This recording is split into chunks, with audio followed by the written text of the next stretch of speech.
నిన్న బడ్జెట్ మొత్తం కూడా పోయిన సంవత్సరం గుండు సున్నా, అంతకుముందు 10 సంవత్సరాలు కేసీఆర్ గారి నేతృత్వంలో అనేకమైనటువంటి అభివృద్ధి కార్యక్రమాలు, సంక్షేమ కార్యక్రమాలు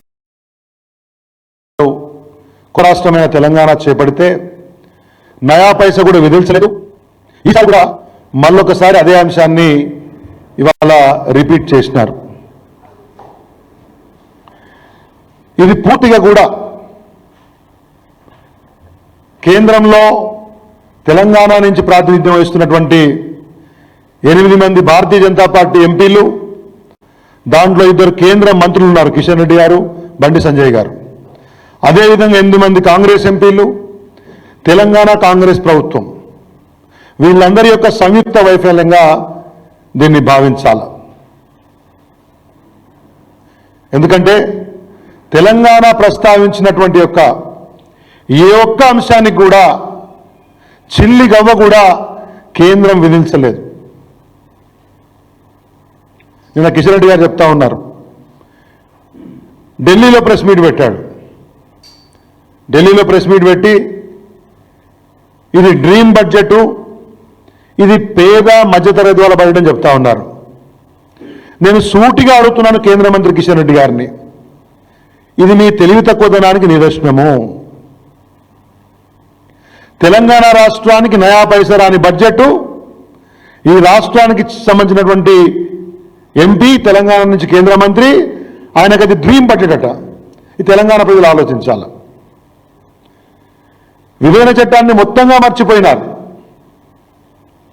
బయ్యారం స్టీల్ ఫ్యాక్టరీ, ఐఏఎం అడిగినాం, ట్రైబల్ యూనివర్సిటీని అడిగినాం, రైల్వే కోచ్ ఫ్యాక్టరీ ఇంకా అధికారికంగా ఉత్తర్వులు రాలేదు. కొత్తగా పసుపు బోర్డు అని పెట్టారు, దానికి నిధులు లేవు. ఏ ఒక్క ఇరిగేషన్ ప్రాజెక్టుకి జాతీయ హోదా ఇవ్వలేదు. ఒక నవోదయ స్కూల్ లేదు, ఓ సైనిక్ స్కూల్ లేదు, మెడికల్ కాలేజీల ప్రస్తావన లేదు, వరంగల్ ఎయిర్పోర్ట్ ప్రస్తావన లేదు. రాష్ట్రం ఏదో 1,63,000 కోట్లుగా అడిగినట్టున్నారు. అది కూడా 40-45 రోజుల ముందు మరి ఎప్పుడు అడిగినరో, ఎందుకు అడిగినరో వాళ్ళకి తెలియదు. కానీ వాళ్ళు అడిగినరు, కనీసం వాళ్ళు ప్రస్తావన చేయలేదు. తెలంగాణ రాష్ట్రానికి ఇప్పుడు నేను చదివినటువంటి అంశాల్లో ఈ ఒక్కదాని ప్రస్తావన లేకపోతే కూడా తెలంగాణకు సంబంధించినటువంటి కేంద్ర మంత్రి కిషన్ రెడ్డి గారికి ఆ బడ్జెట్ డ్రీమ్ బడ్జెట్లా కనబడిందంటే ఇంతకంటే దిగజారినటువంటి, ఇంతకంటే హీనమైనటువంటి, ఇంతకంటే నీచమైనటువంటి మనసుతో ఉంటుందా అని నేను అడుగుతా ఉన్నాను. మీకు ఎట్లా మనసు వస్తుంది మంత్రులుగా కొనసాగడానికి? తెలంగాణ రాష్ట్ర ప్రజలు మీకు ఓట్లేసి పంపిస్తే ఢిల్లీలో పదవులు కులకడానికి కాదు కదా పదవులు ఓట్లేసింది, రాష్ట్ర ప్రయోజనాల కోసము, తెలంగాణ కోసం కొట్లాడాలి కదా. ఈ ఎన్నికల ఈ బడ్జెట్ మధ్యతరగతి బడ్జెట్ కాదు, పేదల బడ్జెట్ కాదు, ఇది బీహార్ ఢిల్లీ ఎలక్షన్ల కోసం వచ్చినటువంటి బడ్జెట్ లాగా దేశమంతా కూడా భావిస్తూ ఉంది. ఏమన్నా అంటే కిషన్ రెడ్డి గారు చెప్తా ఉన్నారు నిన్న, రాష్ట్రాల వారీగా కేటాయింపులు ఉండవండి, ఇది కేంద్ర బడ్జెట్. ఎంత తెలివి తక్కువతనం అంటే ఎన్నిసార్లు ఆత్మవంచన చేసుకుంటారు? రాష్ట్రాల ప్రస్తావన ఉండకపోతే బీహార్కు సంబంధించినటువంటి మఖానా బోర్డు ప్రస్తావన ఎందుకు వస్తుంది? బీహార్కు సంబంధించి వెస్ట్రన్ కోషి కెనాల్ అనే ప్రాజెక్టుకు సంబంధించినటువంటి నిధుల ప్రస్తావన ఎందుకు వస్తుంది? తెలంగాణలో మామూలు ఎయిర్పోర్టుకు నిధుల ప్రస్తావన రానటువంటి ఒక బడ్జెట్ బీహార్లో గ్రీన్ఫీల్డ్ ఎయిర్పోర్ట్స్కి ఎట్లా ప్రస్తావన తీసుకొస్తుంది? ఎట్లా బీహార్లో ఫుడ్ ప్రాసెసింగ్ యూనిట్స్ కానీ ప్రస్తావన వస్తుంది? చెప్పాల్సిన అవసరం ఉంది. పక్క రాష్ట్రంలో ఉన్న మంత్రులను చూసైనా బుద్ధి తెచ్చుకోండి. మీకంటే వయసులో వ్యవహారంలో చిన్నవాళ్ళు, ఆ రామ్మోహన్ నాయుడు లేకపోతే ఆ పెమసాని శేఖర్ ఎవరు ఒక ఆయన ఉన్నాడు, వాళ్ళని చూసైనా బుద్ధి తెచ్చుకోండి. వాళ్ళు కనీసం ఆ పోలవరానికి ఓ 6,000 కోట్ల రూపాయలు తెచ్చుకున్నారు. తెలంగాణ నోట్ల మట్టి కొట్టే విధంగా 41.5 మీటర్లకు పోలవరం ప్రాజెక్ట్ని ఎత్తు పెంచేందుకు కేంద్రం అవకాశం తెచ్చుకున్నారు, వాళ్ళు అనుమతి తెచ్చుకున్నారు. మరి మీకేమైంది? రాగాడిది పోగాడిది తెలంగాణలో సామెత ఉంటుంది.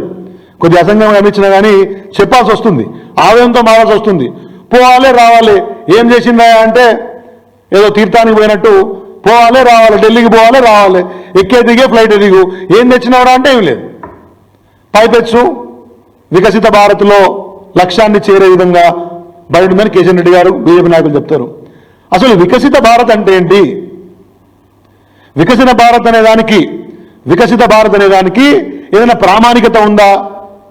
దేశ ప్రజల యొక్క తలసరి ఆదాయం కింద ఉంటే ఇది వికసిత భారత్. ఇన్ని కోట్ల ఉద్యోగాలు ఈ సమయానికి వస్తే ఇది వికసిత భారత్. పారిశ్రామిక ఉత్పత్తి ఇంత పెరిగితే ఇది వికసిత భారత్. విదేశీ పెట్టుబడులు ఈ స్థాయిలో వస్తే ఇది వికసిత భారత్. ఇట్లా ఏమైనా ప్రామాణికత ఉందా అని అడుగుతా ఉన్నాను. ఏమీ లేకుండానే రొడ్డకొట్టుడు ఏంద్రా అంటే వికసిత భారత్. ఇక వీళ్ళు ఇట్లాంటి ఏమంటారు ఫ్యాన్సీ డైలాగులు కొడితే అది పట్టుకొని జనం ఓట్లేయాలి. ఇప్పుడు తెలంగాణకు నేను చెప్పిన ఏ అంశాల్లో కూడా ఒక్క అంశం ఇవ్వకుండా తెలంగాణ రాష్ట్రం అనేది ఎట్లా వికసిత భారత లక్ష్యాన్ని చేరుకుంటుందో కిషన్ రెడ్డి ఢిల్లీ ఆఫీసులలో కాదు హైదరాబాద్ నడివీధుల్లోకి వచ్చి తెలంగాణ ప్రజలకు సమాధానం చెప్పు, లేకపోతే నీ చేతగాంతనానికి క్షమాపణ చెప్పు. నీవే కాదు, ఇవాళ 8 మంది తెలంగాణ బీజేపీ ఎంపీలు, 8 మంది నికమ్మ కాంగ్రెస్ ఎంపీలు తెలంగాణ ప్రజలకు క్షమాపణ చెప్పాలి, ముక్కు నేలకు రాయాలి. చేతగాని దద్దమ్మలను పార్లమెంటుకు పంపించినటువంటి ఒక బాధ ఇవాళ తెలంగాణ ప్రజలు పడుతూ ఉన్నారు. పక్క రాష్ట్రం ఇరిగేషన్ ప్రాజెక్టుకు నీళ్ళు పైసలు వస్తాయి, బీహార్కి పైసలు వస్తాయి, ఢిల్లీకి పైసలు వస్తాయి, ఇంకో దగ్గరికి పైసలు వస్తాయి, కానీ తెలంగాణకు పైసలు రావు. మరి మీరు ఢిల్లీ పోయి ఏ గాడిదలు కాస్తున్నారో చెప్పాల్సిన అవసరం బీజేపీ నాయకులు వాళ్ళకి చెప్పాల్సిన అవసరం ఉందని చెప్పి కూడా నేను మాట్లాడుతూ ఉన్నాను. చేతనైతే చాలాసార్లు నేను చూస్తా బీజేపీ నాయకులు కాంగ్రెస్ వాళ్ళు ఇవ్వాలి, రేపు కాంగ్రెస్ వాళ్ళు మమ్మల్ని తిట్టుడు, బీజేపీ వాళ్ళు దానికి వంతబాడు, లేకపోతే పనికిరాని అంశాల మీద సదస్సులు చర్చలు పెట్టుడు. మీకు చేతనైతే తెలంగాణ రాష్ట్రానికి ఈ బడ్జెట్లో ఏం సాధించిందో 10 ఉమ్మడి జిల్లా కేంద్రాలలో ప్రెస్ మీట్లు పెట్టి చెప్పండి, ప్రజలు మీకు బుద్ధి చెప్తారు. ఇంత చిత్తశుద్ధి లేని, కమిట్మెంట్ లేని, క్లారిటీ లేని చెత్త ఎంపీలను తెలంగాణ రాష్ట్రం ఎన్నుకుందని చెప్పి ఇవాళ ప్రజలు బాధపడతా ఉన్నారు. ఇవాళ గత 10 సంవత్సరాల్లో కాంగ్రెస్ ప్రభుత్వం రాకముందు కూడా అనేక సార్లు ఈ అంశాల మీద కేసీఆర్ గారి ప్రభుత్వం, మంత్రులు హరీష్ రావు గారు కానివ్వండి, కేటీఆర్ గారు కానివ్వండి, నిరంజన్ రెడ్డి గారు కానివ్వండి, ప్రశాంత్ రెడ్డి గారు కానివ్వండి, మిగతా అందరూ కూడా అనేక అంశాలకు సంబంధించి కేంద్రం చుట్టూ కాళ్ళు అరిగేలా తిరిగినాం. ఏ ఒక్క ప్రాజెక్టు ఇవ్వలేదు. వెనకబడిన ప్రాంతాల నిధులు ఇవాళకి 1800 కోట్లు పెండింగ్ ఉన్నాయి. బహుశా వీళ్ళు కూడా మనం అడిగినట్టున్నారు దాన్ని కంటిన్యూ చేయమని, దాని ప్రస్తావననే లేదు. ఈ విషయాన్ని చెప్పాల్సినటువంటి అవసరం ఉంది. నిన్న నేను చూసిన కిషన్ రెడ్డి గారును బండి సంజయ్ కుమార్ గారు బీజేపీ ఎంపీలు, కాంగ్రెస్ ఎంపీలు కాదు కానీ ఈ బీజేపీ ఎంపీలు బల్లలు కలుస్తున్నారు బాగా. నేను అనుకున్న బల్లలు బాగా కలుస్తున్నారంటే మనకు కూడా నిధులు వచ్చినాయో తెలంగాణ, కానీ తెల్లారి పేపర్ చూస్తే లేదా మొత్తం అయిపోయిన తర్వాత డీటెయిల్స్ చూస్తే కూడా దాని 90 పైసల లాభం తెలంగాణకు లేదు. మరి మీరు బల్లలు ఎందుకు తెరుస్తున్నారు? అర్థమైంది అదేనరా, నిర్మలా సీతారామన్ గారి ప్రసంగం ఆంగ్లంలో ఉంటుంది, మరి అర్థమై బల్లలు దర్శిందా? పోనీ నార్త్ ఇండియా వాళ్ళు బల్లలు దర్శింది కాబట్టి బల్లలు జరగకపోతే మనం మంత్రి పదవులు పోతాయని మీరు కూడా బల్లలు దర్శిందా? ఎందుకు బల్లలు దర్శిండ్రు? ఇంత చేతగాంతనంగా ఇంత నిసిగ్గుగా ఎందుకుంటున్నారు? ఆత్మవంచంతో, ఆత్మహీనంతో, ఆత్మగౌరవం లేకుండా ఎందుకు బతుకుతున్నారు? దున్నపోతు మీద నీళ్లు పడ్డట్టు, వాన పడ్డట్టు ఎన్నిసార్లు రాష్ట్రం నుంచి మాట్లాడినా రూపాయి రాకున్నా కానీ వీడికి వచ్చి వేషాలు మార్చుకొని తిరుగుతున్నారు. మీకు ఎట్లా మనసు వస్తుందని చెప్పేసి కూడా నేను తెలంగాణ ప్రజల పక్షాన మిమ్మల్ని అడుగుతా ఉన్నాను. ఈ కేంద్ర బడ్జెట్ ఎట్లుందంటే, సరే తలకోటి చెప్పినారు కానీ ఒక కమర్షియల్ ఫార్ములా సినిమా అంటారు, మీకు అందరికీ తెలిసి ఉండాలి. మన దగ్గర కమర్షియల్ ఫార్ములా సినిమా ఏంటంటే హీరో గారి ఎంట్రీ, ఓ సాంగు, ఓ ఫైటు, మధ్యలో 4 కామెడీ సీన్లు, మధ్యలో ఒక ఐటమ్ సాంగు, లాస్ట్కో క్లైమాక్స్, సినిమా అయిపోయింది. ఇట్లనే ప్రతిసారి బడ్జెట్ పెట్టినప్పుడు ఫ్యాన్సీ డైలాగ్స్, ఒక్కొక్కసారి ఒక్కొక్క కొత్త స్కీమ్ వస్తుంది. అది వచ్చి ఎవరిని బాగు చేసిందో మనమే చూడలే. వికసిత భారత్ అంతకుముందు సబ్కా సాత్ సబ్కా వికాస్, ఆ తర్వాత సబ్కా సాత్ సబ్కా వికాస్ సబ్కా ప్రయాస్, తర్వాత వికసిత భారత్. ఇప్పుడు నిన్న పెట్టిండ్రు మళ్ళా ప్రధాన PM ధన్య కృషి సంచయ యోజన పెట్టిండ్రు. దాంట్లో 1,15,00,000 మంది రైతులు బాగుపడుతుంటారు. మళ్ళీ వచ్చే సంవత్సరం మీరు అడగండి, నిజంగా 1,10,00,000 మంది రైతులు బాగుపడరా అంటే లెక్క ఉండదు, పత్రం ఉండదు.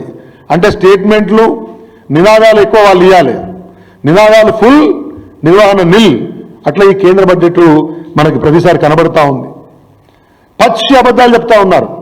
తెలంగాణకు జరిగే అన్యాయం ఎట్లాగో జరిగింది, పోనీ దేశవ్యాప్తంగా ఉన్నటువంటి అన్ని రంగాల యొక్క ప్రస్తావన సరిగ్గా ఉందంటే కీలకమైనటువంటి వ్యవసాయ రంగానికి కానివ్వండి, విద్యా రంగానికి కానివ్వండి, హెల్త్ రంగానికి కానివ్వండి, అన్ని కేటాయింపులు తగ్గించుకుంటూ పోతా ఉన్నారు. సంక్షేమ రంగాలకు కేటాయింపులు తగ్గించుకుంటూ పోతా ఉన్నారు. ఇవాళ ఏదైతే పెట్టుబడి వ్యయం మీరు పెడతా ఉన్నారో అవన్నీ కూడా మీ క్రోనీ క్యాపిటలిస్టులకు, మీరు ఎంకరేజ్ చేస్తున్నటువంటి బడా పారిశ్రామికవేత్తలకే న్యాయం జరుగుతుంది తప్పితే చిన్న తరహా పారిశ్రామికవేత్తలకు ఈ కేంద్ర బడ్జెట్లు ఏమాత్రం సాయం చేస్తలేవనే విషయాన్ని మీ ద్వారా నేను చెప్పదలుచుకున్నాను. ఇవాళ ఇంకొక విషయం ప్రస్తావన చేయాలి. తెలంగాణకు సంబంధించి 10 ఏళ్ల క్రితము 2019 అనుకుంటా ఒక ఆయన 14లో 19లో మన ధర్మపురి అరవింద్ గారు అని ఎంపీ అప్పుడు బాండ్ పేపర్ రాసిచ్చాడు పసుపు బోర్డు అని. అనంగా నిన్న మొన్న ఆ పసుపు బోర్డును ఒకటి ప్రకటించారు. సరే నిన్న ఆయన కూడా బల్లలు తెరుస్తున్నాడు. అరే ఈయన బల్లలు తెరుస్తుంది కదా, మరి పసుపు బోర్డుకు బాగా పైసలు వచ్చినాయని చెప్పేసి మేము అనుకోని తెల్లారి పేపర్ చూద్దాం కదా, ఆ డీటెయిల్స్ చూస్తే స్పైసెస్ బోర్డుకి పైసలు వచ్చినాయి, టీ బోర్డుకు పైసలు వచ్చినాయి, కాఫీ బోర్డుకు పైసలు వచ్చినాయి, ఇంకేదో బోర్డు ఒకటి ఉన్నది రబ్బర్ బోర్డు, దానికి పైసలు వచ్చినాయి. మేము ఎన్ని పేపర్లు తిరిగేస్తే ఈ తెలంగాణలో పెట్టినటువంటి పసుపు బోర్డుకి పైసలు రాలేదు. మరి ఏం చేస్తున్నారు వీళ్ళు? గొప్పగా దానికి చైర్మన్ పెట్టుకున్నారు, పర్వాలేదు, తెలంగాణ ఏదో న్యాయం జరుగుతాం అనుకున్నాం. అంటే బాండ్ పేపర్ ఇచ్చిన 10 ఏళ్లకు పసుపు బోర్డు వస్తే నిధులు రావడానికి మళ్ళీ 10 ఏళ్ళు కావాలన్నా? ఇంత చిత్తశుద్ధి లేని తెలంగాణ ప్రజల్ని మోసం చేసే ప్రకటనలను ఇచ్చినందుకు ఇవాళ ఉన్నటువంటి బీజేపీ నాయకులు సిగ్గుపడాలి. ఈ విషయాన్ని ప్రజలు ఆలోచించాలి. ప్రధానంగా ఇవాళ హైదరాబాద్ నగరం విశ్వనగరంగా ఎదుగుతోంది. కేసీఆర్ గారి 10 ఏళ్ల కాలంలో హైదరాబాద్ నగరం బ్రహ్మాండంగా అభివృద్ధి చెందింది. ఎస్ఆర్డిపి కింద రోడ్లు కానివ్వండి, ఫ్లైఓవర్లు కానివ్వండి, ఎస్ఎన్డిపి కింద నాలాల ఆధునీకరణ కానివ్వండి, ఐటీ సెక్టర్ అభివృద్ధి కానివ్వండి, నగరం చుట్టూతా ఉన్నటువంటి ఒక పారిశ్రామిక వాడల్ని డెవలప్మెంట్ చేయడం కానివ్వండి, మంచినీటి వ్యవస్థను వృద్ధి చేయడం కానివ్వండి, పవర్ సెక్టర్ డెవలప్మెంట్ కానివ్వండి, మీరు ఏ సెక్టర్ తీసుకున్నా హైదరాబాద్ నగరం ఇంక్లూడింగ్ రియల్ ఎస్టేట్ రంగం బ్రహ్మాండంగా అభివృద్ధి చెందింది. అనేకమైనటువంటి అంతర్జాతీయ జాతీయ సంస్థలకు ఇక్కడ వేదిక అయింది, పరిశ్రమలకు హబ్ అయింది, స్టార్టప్స్కి హబ్ అయింది. అట్లాంటి నగరం అభివృద్ధి చెందడం కోసము గతంలో కేసీఆర్ గారి ప్రభుత్వం కూడా ఎస్ఎన్డిపి కోసం కానివ్వండి, ఎస్ఆర్డిపి కోసం కానివ్వండి, లేకపోతే ఫార్మాసిటీ కోసం కానివ్వండి, డిఫెన్స్ కారిడార్ కోసం కానివ్వండి, జైరాబాద్ నిమ్స్ కోసం కానివ్వండి, ఐటీఆర్ పునరుద్ధరించడం కానివ్వండి, అనేక అంశాలకు సంబంధించి వినతి పత్రాలు ఇచ్చినాం. వాటి కొనసాగింపుగా ఈ ప్రభుత్వం కూడా 1-2 యాడ్ చేసి ఇచ్చినట్టున్నారు. ఏ ఒక్కటి కూడా నేను ఎందుకు పదే ఇక్కడ నుండి కేంద్ర మంత్రిని ప్రశ్నిస్తున్నా అంటే, హైదరాబాద్ నగరంలో సగంగా ఉన్నటువంటి సికింద్రాబాద్ పార్లమెంట్ నియోజకవర్గం నుంచి కేబినెట్ మంత్రిగా ప్రాతినిధ్యం వహించిన ఆయనే మొత్తం దక్షిణ భారతదేశం కాదు వాళ్ళ దేశంలోనే అత్యంత వేగంగా అభివృద్ధి చెందినటువంటి హైదరాబాద్ నగరానికి నయా పైసా తీసుకురాకపోతే, ఫ్లాగ్షిప్ ప్రాజెక్ట్స్కి ₹1 తీసుకురాకపోతే మిమ్మల్ని ఏమని ప్రశ్నించాలి? ఇంకా హైదరాబాద్ నగరంలో మేము రేపు పొద్దున జెండా పాడుతాం, జిహెచ్ఎంసీలో మేయర్ బీజేపీ వస్తుంది, లేదా రాష్ట్రంలో జెండా పాడుతాం అని సొల్లు మాటలు చెప్తా ఉంటారు. రాష్ట్రానికి కానీ హైదరాబాద్ నగరానికి కానీ నయా పైసా తీసుకురానటువంటి బీజేపీ నాయకులకు ఇక్కడ ప్రజల ముందుకు రేపు పొద్దున ఏ ముఖం పెట్టుకొని పోతారనే విషయం కూడా వాళ్ళు అర్థం చేసుకోవాలి కదా. రాజకీయాల తర్వాత మరి తెలంగాణ అభివృద్ధి చెందాలి కదా. ఇక్కడ ఇప్పుడు నేను చెప్తున్నటువంటి అనేక ప్రాజెక్టులకు, యూనివర్సిటీలకు, లేకపోతే మెట్రో రైలుకి, వీటన్నిటికీ డబ్బులు వస్తేనే కదా హైదరాబాద్ నగరం కానీ తెలంగాణ రాష్ట్రం కానీ పారిశ్రామికంగా, సామాజికంగా, ఆర్థికంగా అందరికి అవకాశాలు వచ్చే విధంగా, ఉపాధి కల్పన పరంగా, రియల్ ఎస్టేట్ పరంగా అన్ని రకాలుగా అభివృద్ధి చెందుతుంది కదా. ఎందుకు తెలంగాణ అంటే చిన్న చూపు? ఎందుకు దక్షిణాది రాష్ట్రాలంటే చిన్న చూపు? తెలంగాణ రాష్ట్రం భారతదేశం యొక్క జీడిపిలో 5.1% ఉంది. ఇక్కడ మనం అన్ని సామాజిక అభివృద్ధి సూచికలు బ్రహ్మాండంగా ఉన్నాం. తలసరి ఆదాయం నెంబర్ 1గా ఉన్నాం, తలసరి విద్యుత్ వినియోగం నెంబర్ 1గా ఉన్నాం. అన్ని రంగాల్లో బ్రహ్మాండమైన ప్రగతి సాధించి దేశానికి సరైన పద్ధతిలో తోడ్పాటును అందిస్తున్నాం. పెర్ఫార్మింగ్ స్టేట్గా ఉన్నాం, డిసిప్లిన్గా ఉన్నాం. అందుకని చెప్పేసి తెలంగాణకు శిక్ష వేస్తున్నారా? ఇక్కడ ఉన్నటువంటి బీజేపీ కేంద్ర మంత్రులు చెప్పాలి. ఇంత బాధ్యతారహితంగా నేను చూసినాను. నిర్మలా సీతారామన్ గారి యొక్క ప్రసంగాలు ఒకసారి మనందరం గమనిస్తే తొలిసారి ఆమె బడ్జెట్ ప్రవేశపెట్టినప్పుడు 2.5 గంటలు మాట్లాడారు. ఆ తర్వాత చూస్తే 3 గంటలు మాట్లాడారు ఒకసారి. నిన్నటి ప్రసంగం చూస్తే తగ్గి 74 నిమిషాలు మాట్లాడారు. 74 నిమిషాలు అంటే 1:14 నిమిషాలు.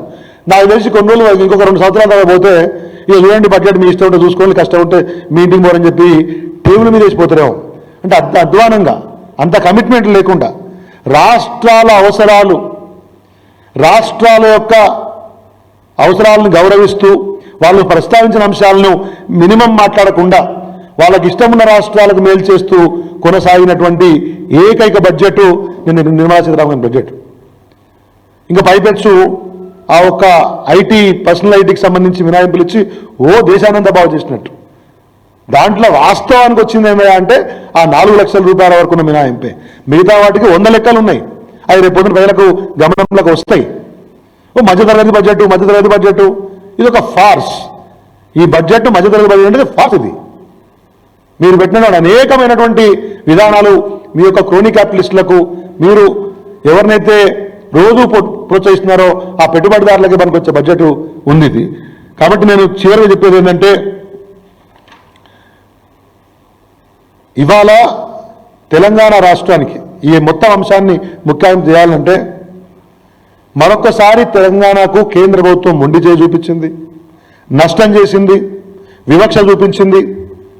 తెలంగాణ బీజేపీ నాయకులు, కాంగ్రెస్ ప్రభుత్వం తెలంగాణకు నిధులు లేవడంలో పూర్తి స్థాయిలో వైఫల్యం చెందినారు. అనేక అంశాలు చెప్పారు. రేవంత్ రెడ్డి గారు చెప్పారు, నేను మోదీ గారిని బడే బాయ్ అంట, నాకు రేపు పొద్దున బడ్జెట్ రాగానే ఆయన బడా షేరిస్తారని చెప్పాడు. ఒక్క అంశం, రీజనల్ రింగ్ రోడ్ అంశం, రేడియల్ రోడ్స్ అంశం, metro phase 2, Hyderabad sewerage master plan, greenfield highway, MRDP, Godavari, Musi, ఇవన్నీ కొన్ని ఈ ప్రభుత్వం ఇచ్చిన విషయం చెప్తున్నాను. ఏదైనా ప్రభుత్వం తెలంగాణ ప్రభుత్వం కదా, ఒక్కదానికి 50 పైసలు లేదు. ఎంత నిసిగ్గుగా మాడుతారంటే చివరిగా మీకు ఈ ఇద్దరు మంత్రులు కూడా దద్దమ్మలు, చిన్నగాని వాళ్ళు, కిషన్ రెడ్డి కానీ సంజయ్ కానీ, వాళ్ళకి అవగాహన లేదు. అసలు ఆ బడ్జెట్ కూర్పులో వీళ్ళని ఎవరైనా అడిగినట్టు కూడా నాకు అనిపించదు. నిన్నెవరో చెప్తా ఉండే దగ్గర ఎవరైనా పోయి అడిగినరా అంటే ఎవరు అడుగుతారండి? ఈ రాష్ట్రానికి ప్రాతినిధ్యం ఇస్తున్నటువంటి కేంద్ర మంత్రిగా కిషన్ రెడ్డి, నీ 8 మంది ఎంపీలను నీతో సహా, లేకపోతే కాంగ్రెస్ ఎంపీలను, ఆ ఎంఐఎం ఎంపీని, రాష్ట్రం కదా ఇది, నీ దగ్గరికి వచ్చిన 8 మంది ఎమ్మెల్యేలను పట్టుకుపోయి దరఖాస్తు రాసి ఇచ్చినావా నరేంద్ర మోడీ గారికి? నిర్మలా సీతారామన్ కలిసినావా? మీకెంతసేపటికి ఎవరికైనా అవార్డులు వస్తే వాళ్ళతో మనకు అవసరం అనుకుంటుంటే వాళ్ళు మోంగడుకోక ముందే పోయి శాలువలు కప్పాలి, పక్క రాష్ట్రానికి వస్తే సపట్లు కొట్టాలి. కానీ మనకు రాలేదనేటువంటి ఒక బాధ మీకు కనపడదు కదా. నేను వీళ్ళ యొక్క అవగాహన లేమితనానికి మీకు ఒక చిన్న వీడియో చెప్పి చూపించి ఇది క్లోజ్ చేస్తాను.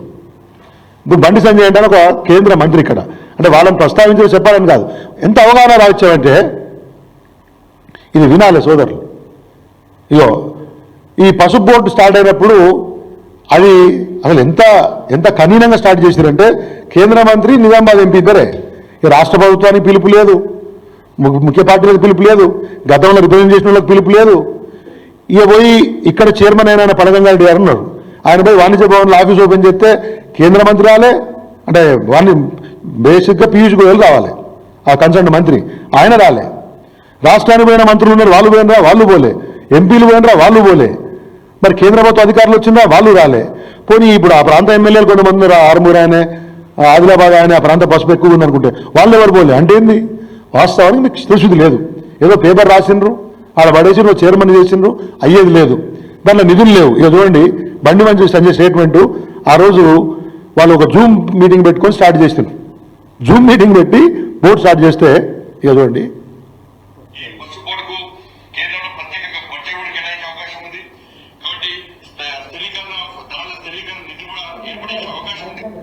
వస్తలేదా?